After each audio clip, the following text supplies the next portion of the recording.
Isso que o senhor estava falando é muito interessante, porque quando nós olhamos para a imagem de Nossa Senhora Aparecida, né, que ela está com as mãos sorrindo, intercedendo, era numa situação em que o Brasil estava passando por algo terrível. Já estava começando a perseguição às ordens religiosas nesse tempo. Você sabe que depois o Marquês de Pombal, ele expulsa as ordens religiosas do Brasil, né? E nesse sentido, o Brasil vai ficar, como o Eduardo falava, vai ficar um tempo muito grande sem ter pastores, sacerdotes para poder conduzir o povo. E quem conduziu o povo, quem manteve essa fé acesa no povo, foi a reza do terço, a piedade popular, né? E é algo que é muito bonito na Igreja Católica. Quando tudo que é aquilo que é muito grande, hoje em Aparecida é mais de 12 milhões de pessoas que visitam o santuário ao ano.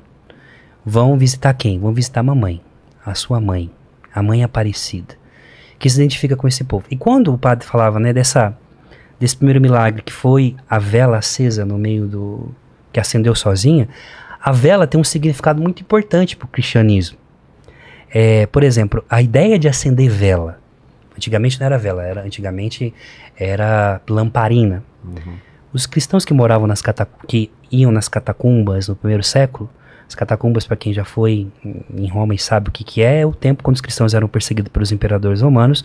O imperador, ele não tinha jurisdição sobre o reino dos inferiores. Então, tinha-se essas galerias de cemitério, podemos dizer assim, onde sepultavam os mortos. Então, os cristãos, para fugirem também da perseguição, celebravam e faziam a Santa Ceia debaixo do chão onde o imperador não tinha. Então, era escuro. Então, por exemplo, um mártir naquela época, que era, por exemplo, nas catacumbas de São Calixto ou de São Sebastião, lá em Roma, são mais de 25 quilômetros de galerias de sepultamentos de pessoas que eram ali sepultadas.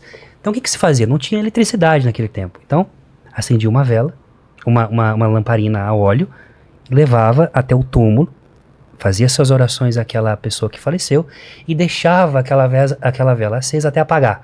Significando assim, essa vela representa a minha oração aqui. É por isso que em Aparecida, em todo santuário católico, você vai ver essa tradição de acender vela para o santo. O que significa acender vela para o santo para nós? Eu fui embora, mas eu deixei um símbolo aqui de que a minha oração, como essa vela que se consome, permanece. Não é que a vela, de alguma forma, dá força para o santo, como se pensa muitas vezes, né? Não, é um símbolo. E a Aparecida, ela trabalha muito com símbolos. Como o padre dizia, não teve uma aparição de Nossa Senhora como em Fátima, que teve mensagem como em Guadalupe. Mas a imagem, ela vai o tempo inteiro trabalhar com símbolos.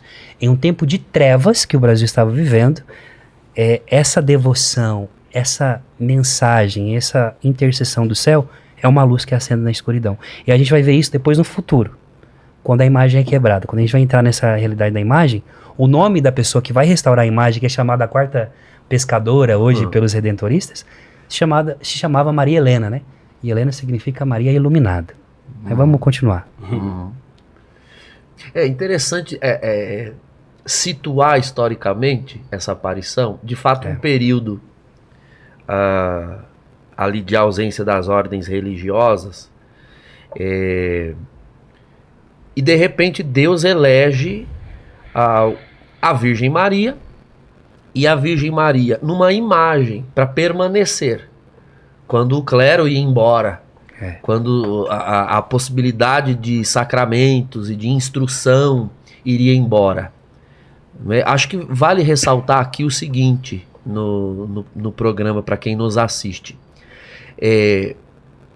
O catolicismo, a fé católica, nas suas diversas práticas, é um verdadeiro universo. Daí vem a palavra católica. A palavra católico em grego, que vem do grego, significa um universo, a totalidade dos elementos da fé. Quando se fala de igreja católica no Brasil, eu diria que na América Latina, de maneira geral, a ideia que muitos não católicos têm, talvez o professor Eduardo possa comentar isso, na cabeça de quem não é católico, o que é o catolicismo?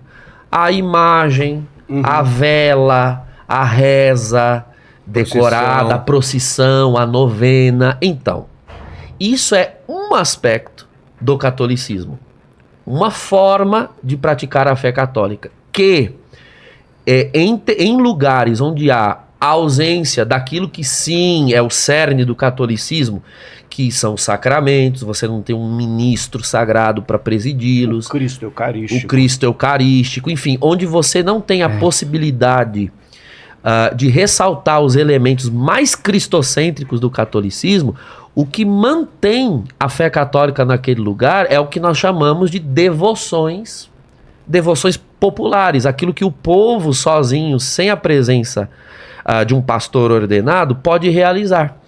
Então, aos terços, os rosários, as novenas, essa etc. questão da devoção, Vilela, é muito importante, porque algumas pessoas equivocadamente pensam que isso rouba a devoção devida somente a Cristo. Mas não, pegando essa ideia de universo que o padre falou, essas devoções orbitam em torno do Cristo como o centro deste universo e apontam para ele, conduzem até ele. Tem uma história muito interessante, que é a história do catolicismo no Japão.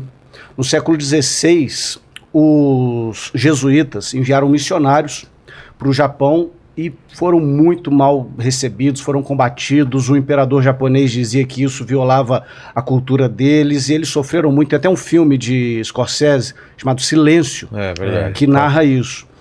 E no século XVII, o catolicismo foi definitivamente proibido no Japão. Foi totalmente proibido no Japão no século XVII. Então os missionários foram expulsos, os padres foram expulsos. No século XIX, o Japão faz um acordo comercial com o Império Britânico, e o Império Britânico impõe como condição para esse acordo liberdade religiosa. Com a liberdade religiosa no Japão no século XIX, novamente vão padres católicos para o Japão.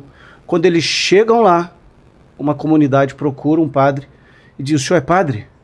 Por favor, vem aqui na nossa vila que nós queremos comungar. Queremos a Eucaristia." E o padre falou: "Não, primeiro eu preciso catequizar vocês. Primeiro eu preciso ensinar vocês acerca de Jesus, do que ele fez." E os nativos disseram: "Não, a gente já conhece." E eles narraram para o padre todo o evangelho.